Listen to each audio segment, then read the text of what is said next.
الطلاق سورۃ الطلاق مدنی ہے۔ اس میں 12 آیتیں اور 2 رکوع ہیں۔ نام: آیت 1 میں 2 بار طلاق کا لفظ آیا ہے اور پوری سورت کا موضوع طلاق کے احکام ہیں، اسی لیے اس کا نام سورۃ الطلاق رکھ دیا گیا ہے۔ عبداللہ بن مسعود رضی اللہ عنہما نے اسے چھوٹی سورۃ النساء بھی کہا ہے۔ زمانہ نزول: قرطبی نے لکھا ہے کہ یہ سورت تمام کے نزدیک مدنی ہے۔ ابن مردویہ اور بیہقی وغیرہ نے ابن عباس رضی اللہ عنہما سے روایت کی ہے کہ سورۃ الطلاق مدینہ میں نازل ہوئی تھی۔ بسم اللہ الرحمن الرحیم یا ایہا النبی اذا طلقتم النساء فطلقوهن لعدتهن وأحصوا العدة واتقوا الله ربكم لا تخرجوهن من بيوتهن ولا يخرجن إلا أن يأتين بفاحشة مبينة وتلك حدود الله ومن يتعد حدود الله فقد ظلم نفسه لا تدري لعل الله يحدث بعد ذلك امرا۔ میں شروع کرتا ہوں اللہ کے نام سے جو نہایت مہربان بے حد رحم کرنے والا ہے۔ اے نبی، جب تم لوگ عورتوں کو طلاق دو تو ان کی عدت کی ابتدا میں طلاق دو اور عدت کو گن لیا کرو، اور اس بارے میں اللہ سے ڈرتے رہو جو تمہارا رب ہے۔ انہیں ان کے گھروں سے نہ نکالو اور نہ وہ اپنے گھروں سے خود نکلیں، مگر یہ کہ وہ کسی کھلی برائی کا ارتکاب کر بیٹھیں، اور یہ احکام اللہ کے حدود ہیں، اور جو شخص اللہ کے حدود کو تجاوز کرے گا وہ اپنے آپ پر ظلم کرے گا۔ آپ نہیں جانتے شاید اللہ اس طلاق کے بعد کوئی نئی سبیل پیدا کر دے۔ ابن ابی حاتم نے انس بن مالک رضی اللہ عنہ سے روایت کی ہے کہ نبی کریم صلی اللہ علیہ وسلم نے حفصہ رضی اللہ عنہا کو طلاق دے دی تو وہ اپنے باپ ماں کے پاس چلی گئی۔ تب یہ آیت نازل ہوئی اور آپ صلی اللہ علیہ وسلم سے کہا گیا کہ وہ حفصہ کو واپس لے لیں، اس لیے کہ وہ روزہ دار اور تہجد گزار ہیں اور جنت میں آپ کی بیویوں میں سے ہوں گی۔ حیثمی نے مجموع الزوائد جلد 4 صفحہ 336 میں لکھا ہے کہ اس حدیث کو بزار اور ابو یعلا نے روایت کی ہے، اور ابو یعلا کی سند کے روات صحیح بخاری کے روات ہیں۔ اس آیت کریمہ میں اللہ تعالیٰ نے پہلے نبی کریم صلی اللہ علیہ وسلم اور پھر آپ کی امت کو مخاطب کر کے فرمایا ہے کہ مسلمانوں، جب تم کسی ضروری امر کی وجہ سے اپنی بیویوں کو طلاق دینی چاہو تو اس بارے میں اللہ کے اوامر کا لحاظ کیے بغیر فوراً ہی طلاق نہ دے دو، بلکہ مشروط طریقے کے مطابق طلاق دو،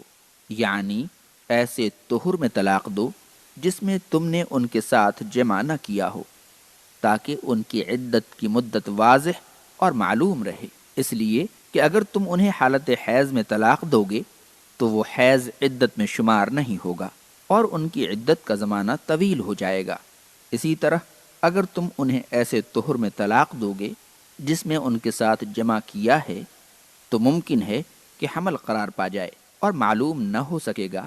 کہ اس کی عدت کے لیے ماہواری کا اعتبار ہوگا یا وضع حمل کا۔ اور مسلمانوں، اپنی مطلقہ بیویوں کی عدت کا زمانہ ٹھیک سے یاد کر لو۔ اگر عورت ایسی ہے جسے ماہواری آتی ہے تو 3 ماہواری کے ذریعے، اور اگر ماہواری بند ہو چکی ہے تو مہینوں کے شمار کے ذریعے، یا حاملہ ہے تو وضع حمل کے ذریعے، اس لیے کہ اس کے ذریعے اللہ تعالیٰ کے حق، طلاق دینے والے شوہر کے حق اور اس مرد کے حق کی حفاظت ہوتی ہے جو اس عورت سے آئندہ شادی کرنا چاہے گا۔ نیز مطلقہ عورت کے حق نان و نفقہ کی حفاظت ہوتی ہے۔ اور مسلمانوں، اپنے تمام امور میں اللہ سے ڈرتے رہو جو تمہارا رب ہے، اور ان مطلقہ عورتوں کو ان گھروں سے نکل جانے پر مجبور نہ کرو جن میں طلاق کے وقت وہ رہائش پذیر تھیں، اس لیے کہ زمانہ عدت میں اس کی رہائش کی ذمہ داری شوہر پر ہے، اور ان عورتوں کے لیے بھی جائز نہیں ہے کہ وہ وہاں سے نکل کر کہیں اور چلی جائیں، اس لیے کہ زمانہ عدت میں وہ شوہر کی زوجیت میں ہی باقی رہتی ہے۔ البتہ اگر مطلقہ عورت زنا یا کسی ایسے برے قول یا فعل کا ارتکاب کر بیٹھتی ہے جو اہل خانہ کی ذلت و رسوائی کا سبب ہو، تو ایسی صورت میں اس گھر سے اس کا نکال دینا جائز ہوگا، کیونکہ شریعت نے رہائش کو شوہر کے ذمے اس کی رعایت کرتے ہوئے واجب قرار دیا تھا، اور جب وہ خود کوئی ایسی حرکت کر بیٹھی جو شوہر اور اس کے گھر والوں کے لیے پریشانی کا سبب بن گئی، تو اس کا وہاں سے نکال دینا جائز ہوگا۔ اگر مطلقہ بائنہ ہے تو اس کے لیے رہائش واجب نہیں ہے، اس لیے کہ رہائش نان و نفقہ کے تابع ہے، اور نفقہ مطلقہ رجعیہ کے لیے ہے، نہ کہ بائنہ کے لیے۔ اللہ تعالیٰ نے فرمایا، مسلمانوں، ابھی جو احکام بیان کیے گئے ہیں وہ اللہ کی حدود ہیں، ان سے تجاوز کرنا تمہارے لیے جائز نہیں ہے، اور اس صراحت کے باوجود اگر کوئی شخص ان حدود سے تجاوز کرتا ہے تو وہ اپنے آپ پر ظلم کرتا ہے، اور جلدی یا دیر سے اللہ کی سزا کا حقدار بنتا ہے۔ مسلمانوں، تمہیں معلوم نہیں کہ زمانہ عدت سے متعلق جو احکام ابھی بیان کیے گئے ہیں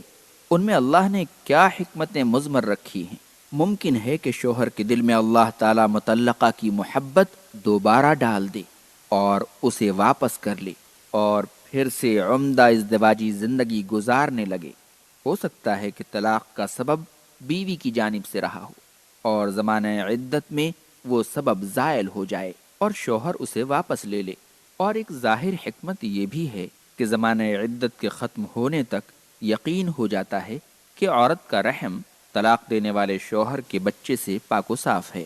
فَطَلِّقُوهُنَّ لِعِدَّتِهِنَّ کی جو تفسیر ابھی گزری ہے، اس سے مراد یہ ہے کہ طلاق ایسے طہر میں دی جائے جس میں اس کے ساتھ جمع نہ کیا گیا ہو۔ اسی کی طرف اشارہ کرتے ہوئے حافظ ابن کثیر نے لکھا ہے کہ فقہا نے اسی سے استفادہ کرتے ہوئے طلاق کی 3 قسمیں بتائی ہیں۔ پہلی طلاق سنت ہے، یعنی آدمی اپنی بیوی کو ایسے طہر میں طلاق دے جس میں اس کے ساتھ جمع نہ کیا ہو، یا وہ حاملہ ہو جس کا حمل ظاہر ہو چکا ہو۔ دوسری طلاق بدعت ہے، یعنی شوہر اپنی بیوی کو حالت حیض میں یا ایسے طہر میں طلاق دے جس میں اس کے ساتھ جمع کیا ہو۔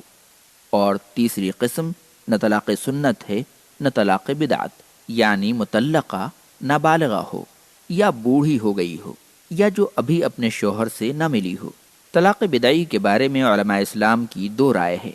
جمہور کا خیال ہے کہ طلاق واقع ہو جائے گی، اور شیخ الاسلام امام ابن تیمیہ، ان کے شاگرد امام ابن القیم اور اکثر محدثین کی رائے ہے کہ طلاق بدعی حرام ہے اور واقع نہیں ہوتی ہے۔